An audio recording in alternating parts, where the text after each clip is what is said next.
warahmatullahi wabarakatuh.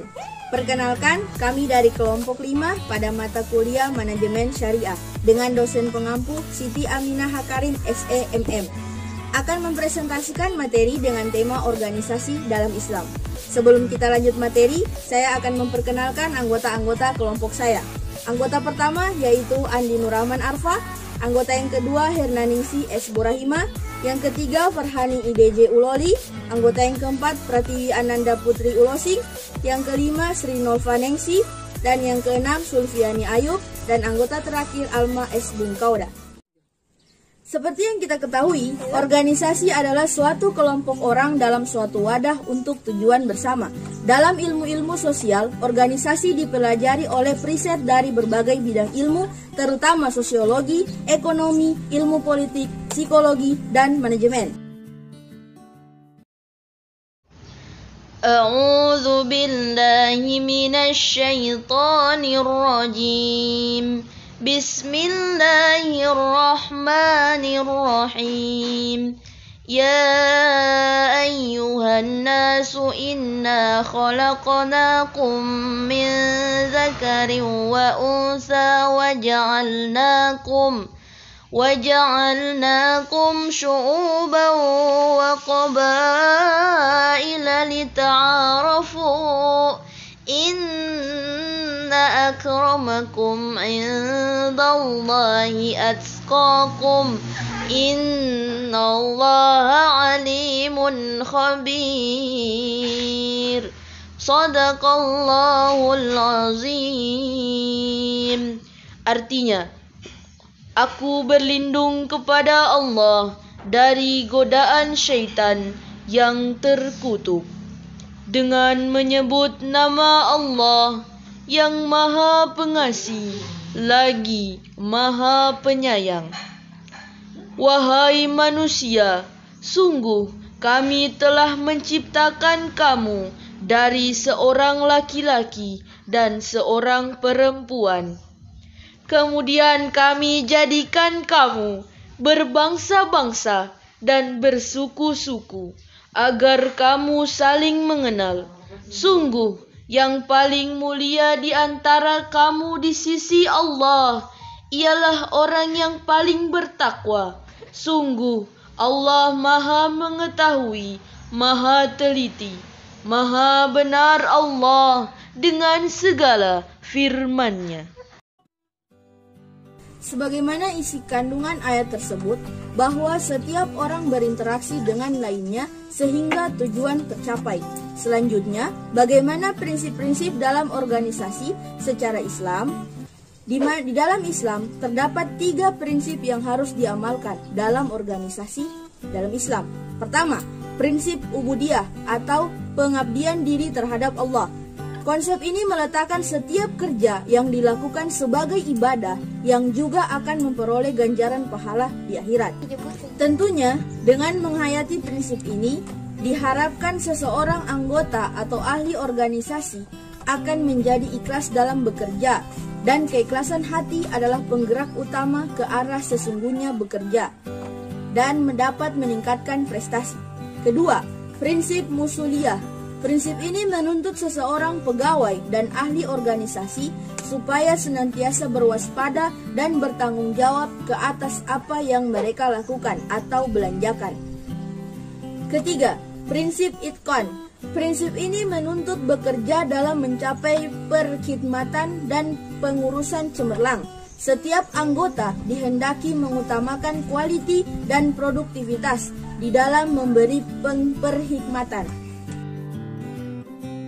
Assalamualaikum warahmatullahi wabarakatuh. Perkenalkan, nama saya Sulfiani Ayub, NIM C201119381. Definisi organisasi. Terdapat beberapa teori dan perspektif mengenai organisasi. Ada yang cocok satu sama lain dan ada pula yang berbeda.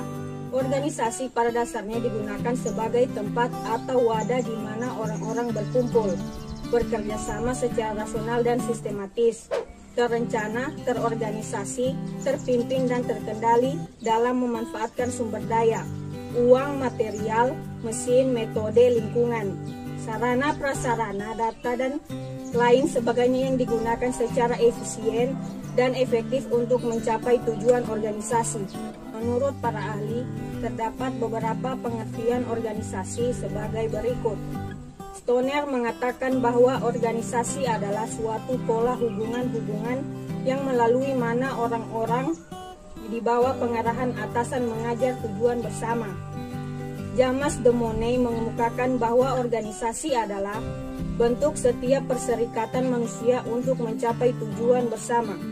Chester E. Bernard berpendapat bahwa organisasi adalah merupakan suatu sistem aktivitas kerjasama yang dilakukan oleh dua orang atau lebih. Stephen P. Robbins menyatakan bahwa organisasi adalah kesatuan entiti sosial yang dikoordinasikan secara sadar dengan sebuah batasan yang relatif dapat diidentifikasi, yang bekerja atas dasar yang relatif terus-menerus untuk mencapai suatu tujuan bersama atau sekelompok tujuan. Sebuah organisasi dapat terbentuk karena dipengaruhi oleh beberapa aspek seperti penyatuan visi dan misi serta tujuan yang sama. Assalamualaikum warahmatullahi wabarakatuh. Perkenalkan, saya Sri Elsi, NIM C20119463. Partisipasi dalam organisasi. Dalam berorganisasi, setiap individu dapat berinteraksi dengan semua struktur yang terkait, baik itu secara langsung maupun secara tidak langsung, kepada organisasi yang mereka pilih. Agar dapat berinteraksi secara efektif, setiap individu bisa berpartisipasi pada organisasi yang bersangkutan. Dengan berpartisipasi, setiap individu dapat lebih mengetahui hal-hal apa saja yang harus dilakukan. Pada dasarnya, partisipasi didefinisikan sebagai keterlibatan mental atau pikiran dan emosi atau perasaan seseorang di dalam situasi kelompok yang mendorongnya untuk memberikan sumbangan kepada kelompok dalam usaha mencapai tujuan. Assalamualaikum warahmatullahi wabarakatuh. Perkenalkan, nama saya Almais Bungkawenda, NIM C20119451. Unsur-unsur menurut Kate Davis ada 3. Unsur pertama partisipasi. Unsur pertama bahwa partisipasi atau keikutsertaan sesungguhnya merupakan suatu keterlibatan mental dan perasaan, lebih daripada semata-mata atau hanya keterlibatan secara jasmani. Unsur kedua, kesediaan memberi suatu sumbangan kepada usaha mencapai tujuan kelompok. Ini berarti bahwa terdapat rasa senang, kesukarelaan untuk membantu kelompok. Unsur ketiga adalah unsur tanggung jawab. Unsur tersebut merupakan segi yang menonjol dari rasa menjadi anggota. Hal ini diakui sebagai anggota. Jenis-jenis. Kate Davis juga mengemukakan jenis-jenis partisipasi, yaitu sebagai berikut: pikiran, psikologikal, participation, tenaga fisikal, participation, pikiran, tenaga, keahlian, barang, dan uang. Syarat-syarat agar suatu partisipasi dalam organisasi dapat berjalan dengan efektif membutuhkan persyaratan-persyaratan yang mutlak, yaitu waktu. Untuk dapat berpartisipasi diperlukan waktu. Waktu yang dimaksud di sini adalah untuk memahami pesan disampaikan oleh pemimpin. Assalamualaikum warahmatullahi wabarakatuh. Perkenalkan, nama saya Pratiwi Ulosim, Stambuk C2011980. Pola organisasi. Pola organisasi dibagi menjadi 2 bagian, yaitu organisasi formal dan organisasi informal. Umumnya setiap organisasi formal biasanya mengandung 2 unsur pola tersebut, di mana organisasi formalnya yang dijadikan pedoman tegas dalam struktur organisasinya. Sedangkan organisasi informal akan dengan sendirinya muncul karena kebutuhan karyawan untuk bermasyarakat atau bersosialisasi dengan dan berhubungan dengan karyawan yang lain. Organisasi formal. Organisasi formal adalah organisasi yang dibentuk secara sadar dan mempunyai tujuan tertentu yang disadari pula dengan menggunakan sistem tugas, hubungan wewenang, tanggung jawab maupun pertanggungjawaban dirancang oleh manajer agar pekerjaan dapat dilaksanakan sesuai dengan peraturan yang telah disepakati bersama. Hal yang perlu diperhatikan dalam menyusun bagan struktur organisasi adalah wewenang, tanggung jawab, koordinasi maupun pendelegasian wewenang. B. Organisasi informal. Organisasi informal pada struktur organisasi tidak akan terlihat, tetapi akan selalu mengikuti keberadaan organisasi formal. Organisasi informal ini keberadaannya tidak direncanakan, tetapi terjadi secara otomatis karena hubungan antar perseorangan pada sesama anggota organisasi formal atau perusahaan. Organisasi informal merupakan organisasi yang tercipta karena adanya hubungan antar pribadi yang secara tidak sadar terjadi keberadaannya tanpa didasarkan pada hubungan wewenang formal pada struktur organisasi maupun kesepakatan tujuan bersama. Materi selanjutnya yaitu organisasi dalam Islam.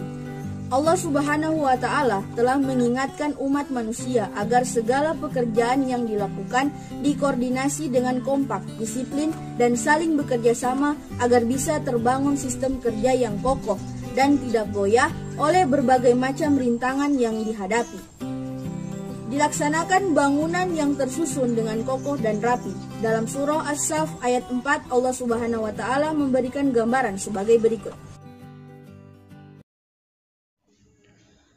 A'udzu billahi minasy syaithanir rajim. Bismillahirrahmanirrahim. Innallaha yuhibbul ladzina yuqatiluna fi sabilihi saffan ka'annahum bunyanun marsus. Shadaqallahul azim. Artinya, aku berlindung kepada Allah dari godaan syaitan yang terkutuk dengan menyebut nama Allah yang Maha Pengasih lagi Maha Penyayang. Sesungguhnya Allah mencintai orang-orang yang berperang di jalannya dalam barisan yang teratur. Mereka seakan-akan seperti suatu bangunan yang tersusun kukuh.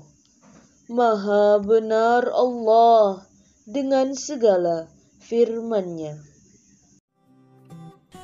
Kata sofan atau barisan adalah sekelompok dari sekian banyak anggotanya yang sejenis dan kompak serta berada dalam satu wadah yang kukuh lagi teratur.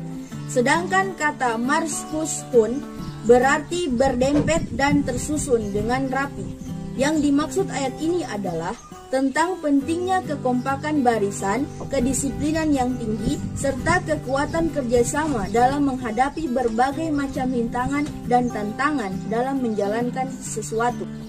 Menurut Al-Baghawi, maksud dari ayat di atas adalah manusia seharusnya tetap pada tempatnya dan tidak bergoyah dari tempat tersebut. Di samping itu, dalam ayat ini banyak musafir yang menerangkan bahwa ayat tersebut adalah barisan dalam perang. Maka ayat tersebut mengindikasikan adanya tujuan dari barisan perang, yaitu berupaya untuk melaksanakan kewajiban, yaitu jihad di jalan Allah dan memperoleh kemenangan. Hakikatnya, organisasi merupakan interaksi-interaksi orang dalam sebuah wadah untuk melakukan sebuah tujuan yang sama.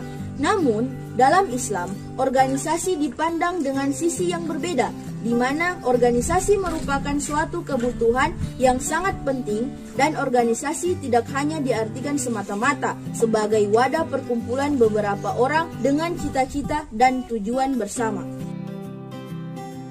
Assalamualaikum warahmatullahi wabarakatuh. Perkenalkan, nama saya Hernaningsi S. Borengima, NIM C201195554. Dalam Islam, secara tidak langsung, setiap manusia dituntut untuk berorganisasi dan hidup dalam struktur yang terorganisasi dengan baik. Dalam organisasi, untuk mencapai tujuan dan cita-cita dalam sebuah organisasi, diperlukan sebuah pemimpin yang mampu memotori dan mengarahkan setiap anggotanya, sehingga tujuan tersebut dapat tercapai dengan baik dan lancar. Bagaimanakah kriteria pemimpin yang baik menurut Islam. Pertama, memiliki sifat fatanah atau akal yang cerdas. Kedua, memiliki sikap amanah yang tinggi. Ketiga, memiliki sikap iltizam yang tinggi. Keempat, memiliki sifat asidik atau jujur. Kelima, seorang pemimpin harus memiliki sifat rela berkorban yang tinggi. Oleh karena itu, dalam organisasi Islam, khususnya dalam masalah kepemimpinan, Islam mempunyai pandangan yang khas dalam masalah kepemimpinan sebuah organisasi. Kepemimpinan dalam kacamata Islam merujuk kepada kepribadian dan segenap aspek tindakan yang dimiliki oleh Rasulullah SAW. Perlu disadari juga bahwasanya sebuah organisasi yang baik dengan kepemimpinan yang baik pula tentu harus memiliki nilai-nilai Islam yang diyakini oleh seorang pemimpin dan anggotanya. Nilai-nilai itu berupa nilai keikhlasan, kebersamaan, dan pengorbanan. Dengan demikian, ciri-ciri yang melekat dalam berorganisasi secara Islam merupakan bekerja ibadah, bekerja dengan azas, manfaat, dan musolat, bekerja dengan mengoptimalkan kemampuan akal, bekerja penuh keyakinan dan optimis, bekerja dengan mensyaratkan adanya sikap tawazun atau keberimbangan, dan bekerja memperhatikan unsur kehalalan serta menghindari unsur keharaman. Setelah kita mengenal lebih dekat mengenai organisasi dalam Islam, tentu menjadi pembelajaran yang sangat berharga bagi kita untuk memulai berorganisasi secara Islam, baik di lingkungan kampus, tempat tinggal, dan bermasyarakat sekitar. Diharapkan kita dapat menerapkan prinsip dan ciri-ciri berorganisasi yang baik secara Islam untuk mencapai tujuan bersama. Assalamualaikum warahmatullahi wabarakatuh. Perkenalkan, nama saya Farhani Dejoli, NIM C201 19420. A'udzu billahi minasy syaithanir rajim. Bismillahirrahmanirrahim. Ya ayyuhalladzina amanu ittaqullaha wal tanzur nafsum ma qaddamat lighad wattaqullaha innallaha khabirum bima ta'malun. Shadaqallahul azim. Artinya, aku berlindung kepada Allah dari godaan syaitan yang terkutuk dengan menyebut nama Allah yang Maha Pengasih lagi Maha Penyayang. Wahai orang-orang yang beriman, bertakwalah kepada Allah, dan hendaklah setiap orang memperhatikan apa yang telah diperbuatnya untuk hari esok atau akhirat.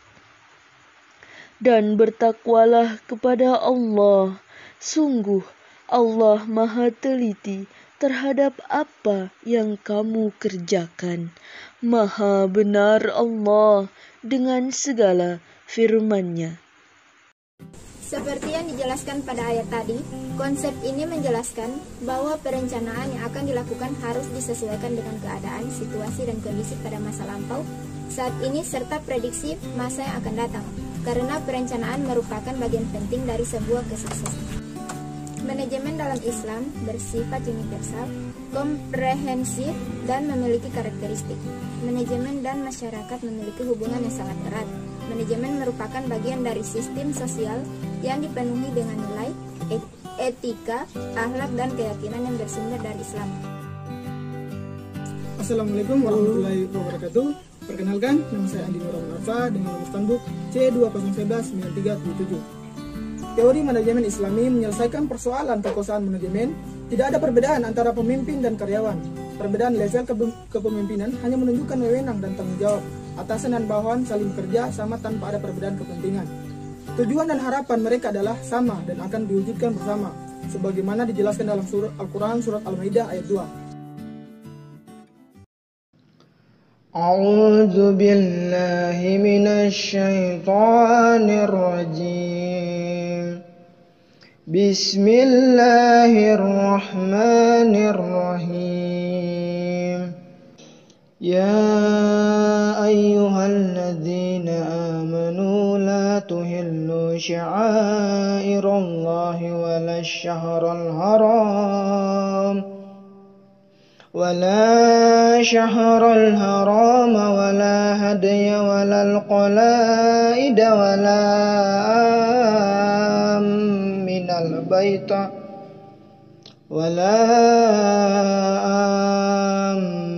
البيت الحرام يبتغون فضلا من ربهم ورضوانا وإذا هللتم فاصطادوا ولا يجرمنكم شنعان قوم أن صدوكم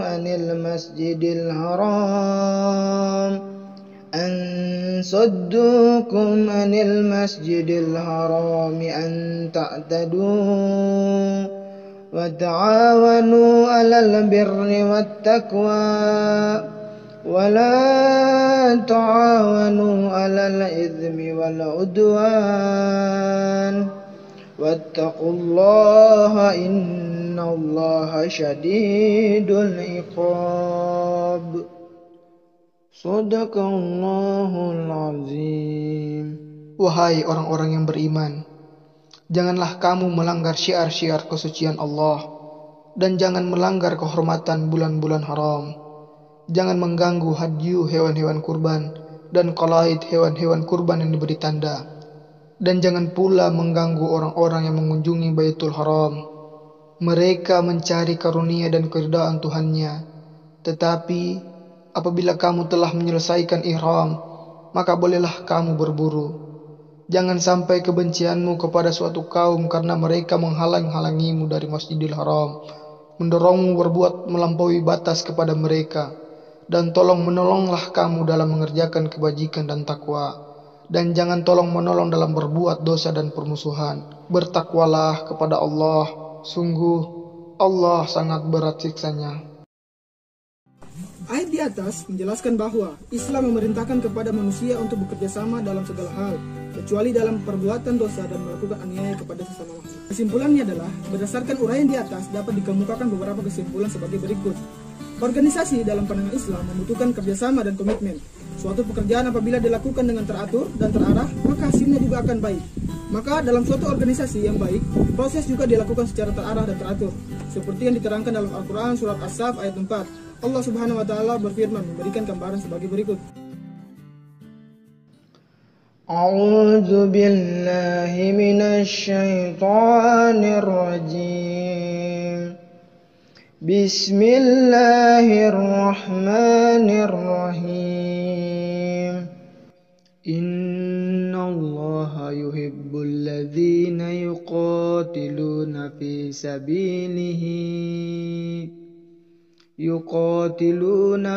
sabilihi saffan ka'annahum yubyanun marsus. Sadaqallahul azim. Sesungguhnya Allah mencintai orang-orang yang berperang di jalannya dalam barisan yang teratur. Mereka seakan-akan seperti suatu bangunan yang tersusun kokoh. Demikianlah pemaparan materi dari kelompok kami. Lebih dan kurangnya kami mohon maaf. Wallahul muwaffiq ila aqwamit thoriq. Wassalamualaikum warahmatullahi wabarakatuh.